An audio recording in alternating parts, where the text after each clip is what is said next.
전문적인 물류 서비스가 필요할 땐 로지브릿지를 검색해보세요. 철도 화물 수송 분담률이 몇 %는 제가 얘기 여러 번 했죠. 1.3%입니다. 우리나라 전체 물동량, 1년 전체 물동량의 1.3%만 철도가 나릅니다. 심각하죠. 이런 시멘트나 컨테이너나 석탄이나 이런 화물을 나를 수 있는 화차가 없다는 거예요. 화차가 30년 내역연수가 끝나면은 대폐차를 해야 될 거 아닙니까? 대폐차를. 우리가 보통 컨테이너, 저도 옛날에 이제 컨테이너 운송사 제일 큰 데 있었기 때문에.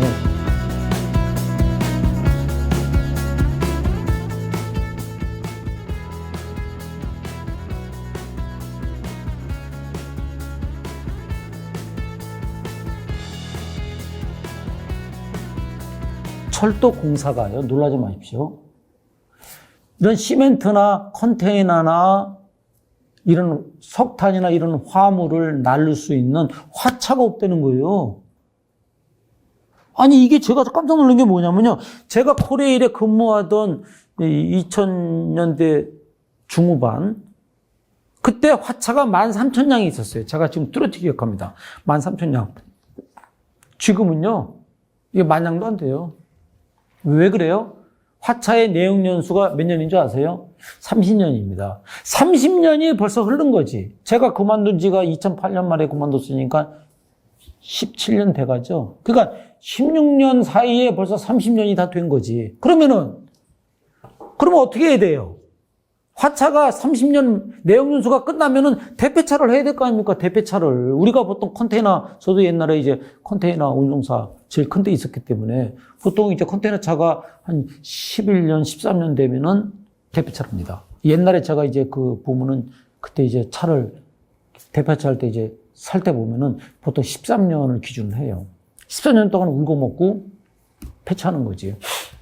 그리고 새로 사줘요. 그쵸? 그러니까 이게 돼야 유지도 되고 확대 사업을 할 거 아닙니까? 근데 철도공사는 폐차는 계속 되는 거야. 들어오는 게 없어. 그럼 어떻게 돼요? 화차 수가 절대적으로 자꾸 줄어들겠지. 그러면은 수송 능력이 감소되겠죠. 그러면은 철도 물류가 가뜩이나 쪼그라들어가지고, 여러분들 철도 물류, 철도 화물 수송 분담률이 몇 %는 제가 얘기 여러 번 했죠. 1.3%입니다. 우리나라 전체 물동량, 1년 전체 물동량의 1.3%만 철도가 나릅니다. 심각하죠? 도로가 96%예요. 나머지는 이제 연안해요.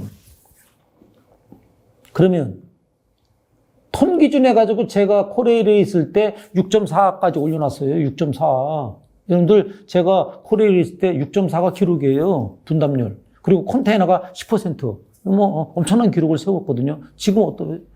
1.3%. 컨테이너 반토막 났어요. 그러니까 지금 그러면 왜 지금 제가 통계를 보니까요. 2020년에 시멘트 화차가 1,784량이 있었어요.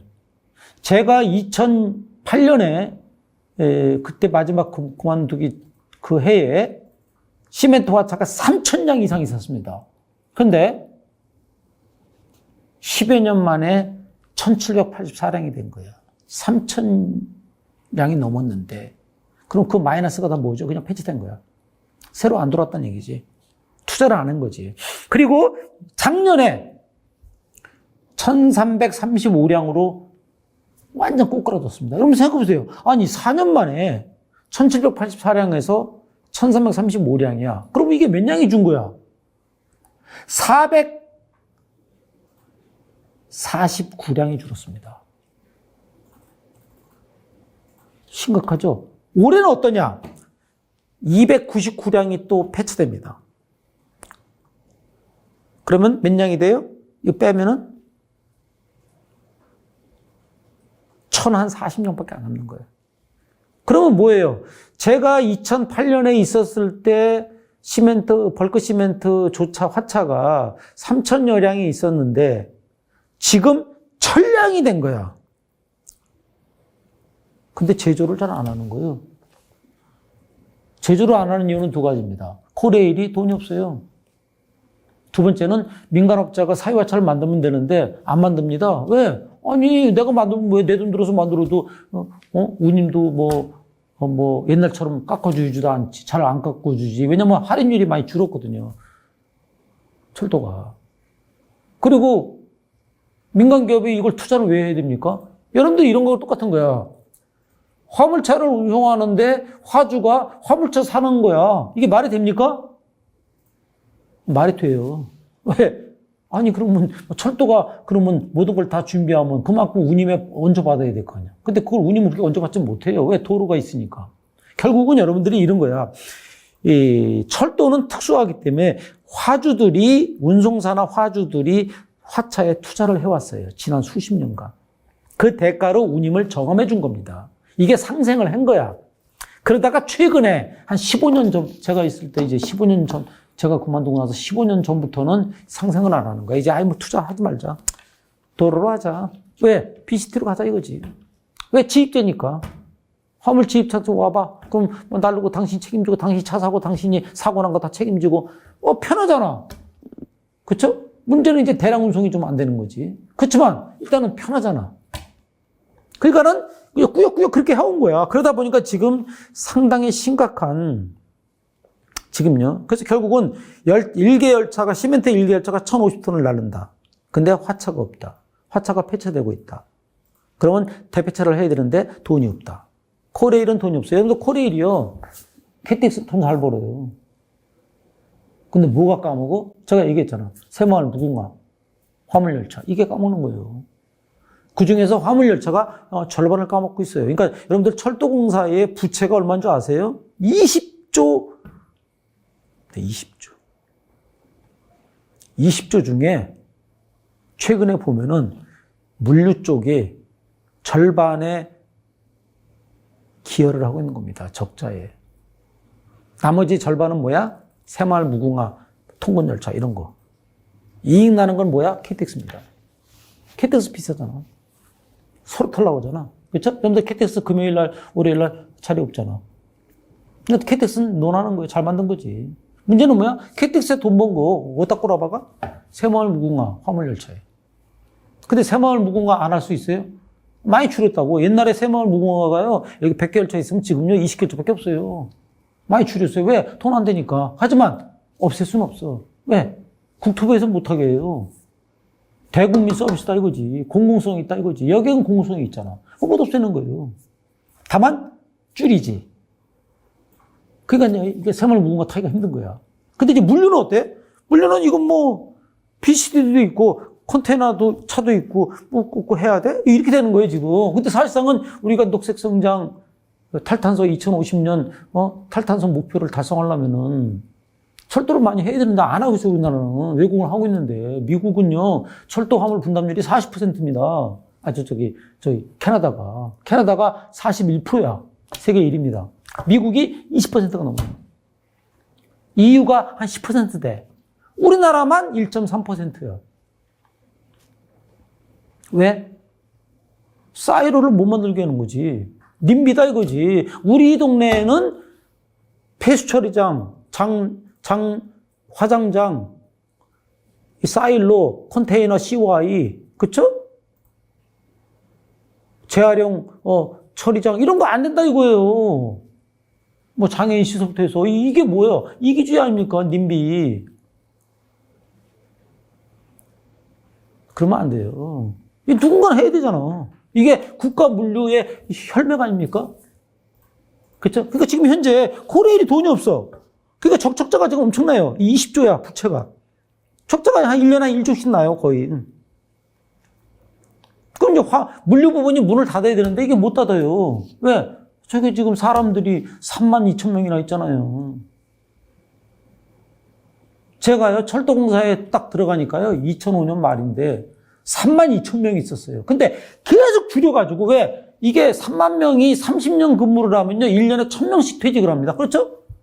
그러니까 1,000명씩 퇴직이 되는 거야. 그러면 안 뽑으면 계속 줍니다. 근데 그게 안 돼요. 왜? 그럼 고령화가 되잖아, 직원들 구조가.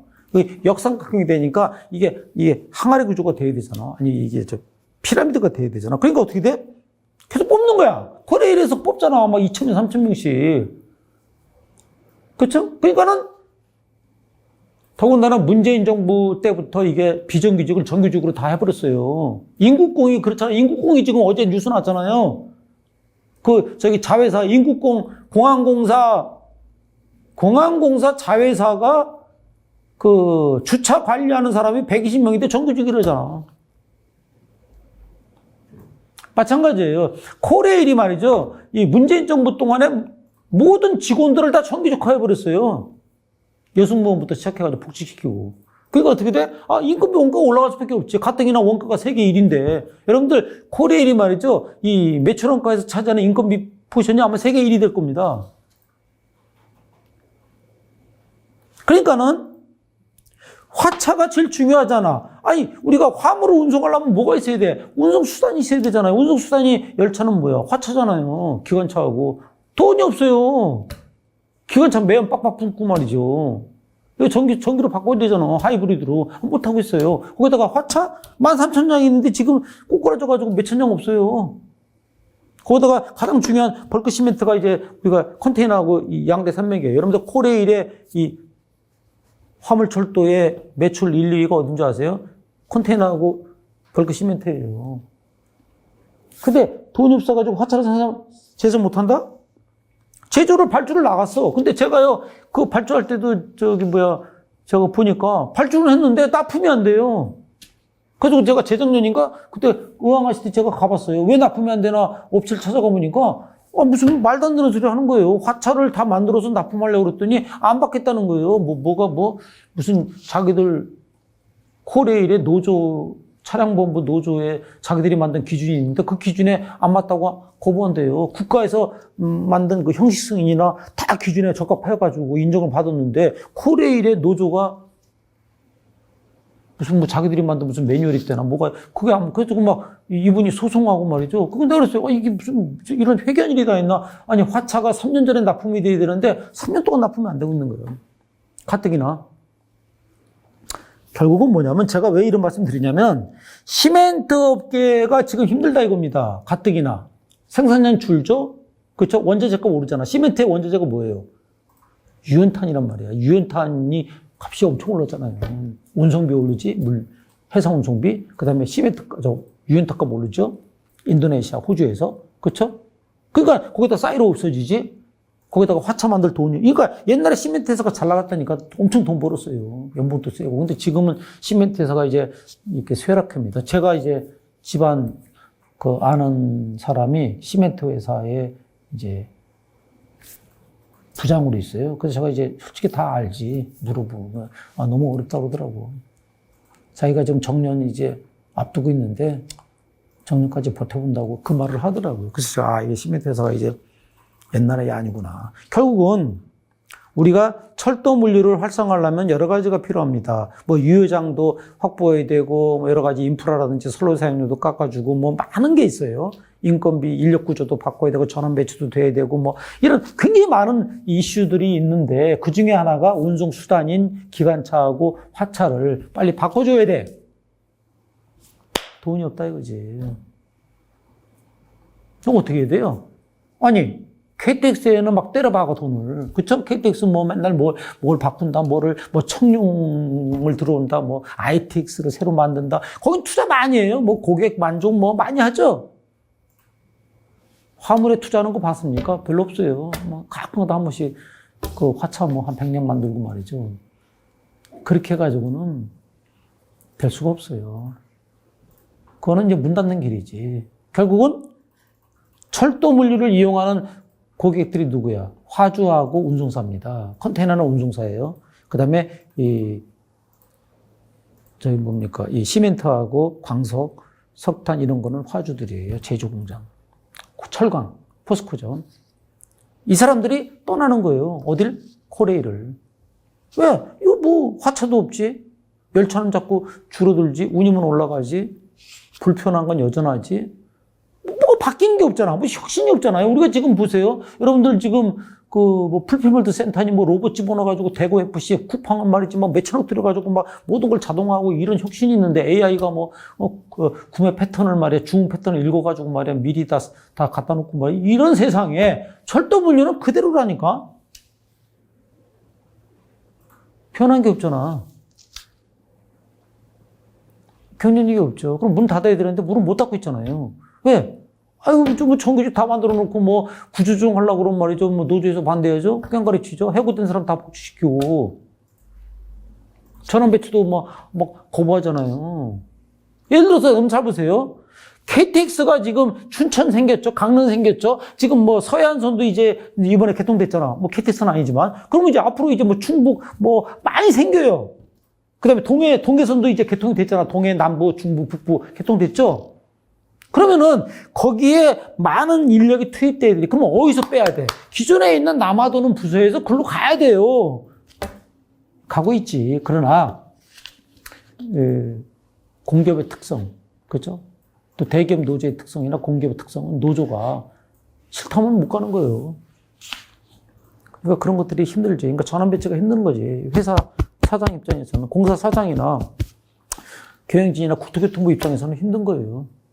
하고 싶지만. 그렇죠? 그러니까 뭐야? 결국은 변혁이 필요한 거지. 죽는 사느냐에 대해서 변혁이 필요한데 그런 변혁을 못 느껴요. 왜? 내가 근무할 때까지만 그냥 편하게 있으면 돼. 내가 정년 퇴직하고 뭐 연금을 받든, 공무원 연금을 받든, 국민연금을 받든. 그렇죠? 사고만 없으면 되는 거야. 그러니까 사고 쪽에만 신경 쓰잖아. 근데 사고는 많이 나잖아. 결국 여러분들이 잘 보세요. 몇 년 전에 사망사고가 4건이 났어요. 한 해. 그렇죠? 철도에서. 그때 제가 인터뷰 많이 했어요. 결국은 그런 사고가 왜 나는 겁니까? 화차가 노후됐는데 이걸 고치질 제대로 않는 거야. 그러니까는 자꾸 탈선을 하는 거예요. 그렇죠? 결국은 이런 부분들을 우리가 국토교통부는 물론이거든요. 관련 정책 위반자들, 국회, 또 모든 업계, 철도공사, 모든 사람들이 다 관심 있게 이걸 보고 빨리빨리 해결하도록 노력을 해야 됩니다. 그래서 제가 오늘 시멘트 업계에 사라지는 물류 기지 어떻게 하나. 사이로가 사라지고 있다. 사이로가 없으면 대량 컨테이너 벌크 시멘트를 보관할 장소가 없어집니다. 그러면은 그걸 가지고 레미콘 회사에 납품을 해서 레미콘 회사가 레미콘을 만들어서 아파트나 빌딩을 줘야 되는데 일 못하고 있다는 거지. 결국은 그러한 비용이 전가가 되는 겁니다. 그렇죠? 시멘트 회사가 뭐 미쳤습니까? 자기만 손해보게? 결국은 제품 가격이, 그래서 시멘트 가격이 계속 오른 겁니다. 여러분들 한번 보세요. 최근에 몇 년 동안 시멘트 가격이 얼마나 올랐나? 계속 오르는 거예요. 전기값 오르죠? 그렇죠? 시멘트가 뭘로 만들어? 전기를 그래서 또 만들거든요. 전기가 많이 들어가거든. 유연탄값 오르죠? 운송비 오르죠? 인건비 오르지? 그러면 결국은 레미콘값 오르는 거예요. 레미콘 오르면 건설비가 오르는 거예요. 그래서 아파트 값이 오르는 겁니까? 평당 뭐 4천만 원짜리가 나오고 말이죠. 그렇죠?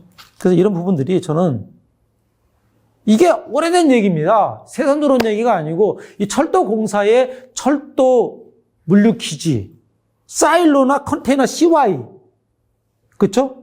이런 것들이 굉장히 문제가 심각하게 되고 있어요. 지난 10수년간. 전혀 나아진 게 없어요. 거의 이제 문 닫을 지경 가는 거야. 거기다가 운송수단인 화차가 부족하다, 없다. 대표차할 돈도 없고 투자할 의사도 없다. 그럼 국가가 투자를 해줘야지. 코레일이 아무리 운영자라고 그래도 국가에서 좀 투자해주면 안 됩니까? 안 하려고 그러잖아요. 이제 공기업이다 이거지. 그런 식으로. 그거는 저 아닌 것 같아요. 그렇죠? 왜냐면 이게 국가 기관 산업을 지원하는 시설이잖아요. 철도물류 기지가 사이로가. 그런 부분이 좀 문제가 있는 겁니다. 그래서 제가 볼 때는 지금 코레일이 당면한 부채가 20조인 상황에서 이 모든 것을 어떻게 한꺼번에 패키지로 해결할 수는 없잖아요. 차근차근히. 가장 선후를 따져서. 그렇죠? 프라이어리티가 있는 것을 먼저 태클하고 이걸 해결할 수 있는 그런 전향적인 노력의 자세가 필요하다. 이렇게 말씀드리고 있습니다. 자, 오늘 시멘트업계 사라지는 철도물류 기지 어떡하나에 대해서 방송을 했습니다. 감사합니다.